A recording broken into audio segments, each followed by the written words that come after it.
સરકારી આવાસ એટલે કે ડીવાયએમસી કક્ષાના અધિકારીઓને રહેવા માટે આવાસ બનાવવામાં આવે છે. કેટલા આવાસ છે, કેટલા વર્ષ જૂના છે ને અત્યારે તેની શું પરિસ્થિતિ છે, આજની કમિટીમાં શું નિર્ણય કરાયો?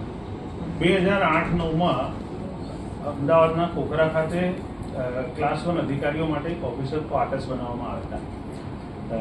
કોઈ કારણસર એમાં અધિકારીને ના આવતા આઈઆઈટી રામ યુનિવર્સિટીના જે વિદ્યાર્થીઓ હતા તે એમાં રહેતા હતા અને હાલમાં એ વિદ્યાર્થીઓને એમની હોસ્ટેલ બનવાના કારણે એ વિદ્યાર્થીઓ ત્યાં શિફ્ટ થયા છે. હાલમાં ક્વાર્ટરની પરિસ્થિતિ કયા પ્રકારની છે અને આજની સ્ટેન્ડિંગમાં શું નિર્ણય થયો? એ ક્વાર્ટર્સને વધારે ટાઈમ ખાલી ન રાખતા ભાડે ચડાવવા જોઈએ, જેથી કરીને ક્વાર્ટર્સની જાળવણી પણ કરી શકાય અને કોર્પોરેશન જે છે એના ક્વાર્ટર્સમાં કોઈ ગેરકાયદેસર કબજો પણ ના કરી લે. જેથી કરીને આજની કમિટીમાં જ કહેવામાં આવ્યું છે કે તાત્કાલિક અસરથી આ 24 ક્વાર્ટર્સ જે છે એને અન્ય કોઈને પણ ભાડે ચડાવવા જોઈએ. એકય વખત કોઈ સરકારી કર્મચારી અથવા તો કોર્પોરેશનના અધિકારીઓ ત્યાં રહેવા ગયા થયા બનાવ્યા પછી ઉપયોગમાં આવ્યા છે ખરા? આઈઆઈટી રામ યુનિવર્સિટીના જે વિદ્યાર્થીઓ હતા તેઓ અત્યાર સુધી ત્યાં આગળ રહેતા. ઓકે, અફસરો પણ એક તાકીદ કરી છે અને માહિતી માંગી છે અને ખાસ કરીને તમે પણ એક ડેડલાઈન આપી 15 જૂન પહેલા ખોદકામ બંધ થવા જોઈએ.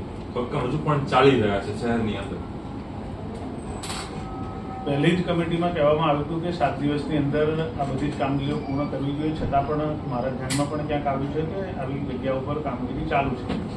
મેં હમણાં જ કીધું છે કે જ્યાં પણ આવી પ્રકારની કામગીરી થતી હોય પહેલાં તેની ડેડલાઇન નક્કી કરીને તાત્કાલિક અસરથી એ કામગીરીને બંધ કરવી જોઈએ અને આવશ્યક લાગતું હોય તો ત્યાં આગળ બેરિકેડિંગ કરીને કામ કરવું જોઈએ, જેથી કરીને લોકોને તકલીફ ન પડે. અલગ અલગ વોર્ડમાં જે રીતે સફાઈ ચાલતી હોય છે, આજે એક ચર્ચા કરવામાં આવી કે અમદાવાદનો સૌથી નાનો ઝોન ને સૌથી મોટો ઝોન, ત્યાં આગળ સફાઈ કર્મચારીઓની સંખ્યા વચ્ચે કેટલીક વિસંગતતાઓ છે અથવા મોટો ભેદ જોવા મળ્યો છે. શું માહિતી આપની પાસે આવી અને હકીકતમાં છે શું? સફાઈ કામદાર જે છે દરેક વોર્ડની અંદર હોય છે ને અમદાવાદની ખૂબ સાફ સફાઈ કરતા હોય છે. એક વોર્ડ જે છે એનો કિલોમીટરનો વિસ્તાર ગણીએ તો 3.2 કિલોમીટરનો વિસ્તાર છે એક વોર્ડની અંદર.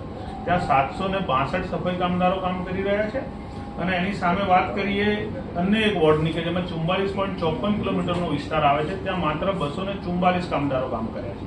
આ વિસંગતતાના કારણે ક્યાંક ને ક્યાંક સફાઈમાં અવરોધ ઊભા ના થાય, ક્યાંક સફાઈ વ્યવસ્થિત ના થાય, એ માટે આજે સૂચના આપવામાં આવી છે કે આ વિસંગતતા છે દૂર કરવી જોઈએ અને દરેક વોર્ડને જે છે એ સમાન પ્રકારે કામદારો મળવા જોઈએ.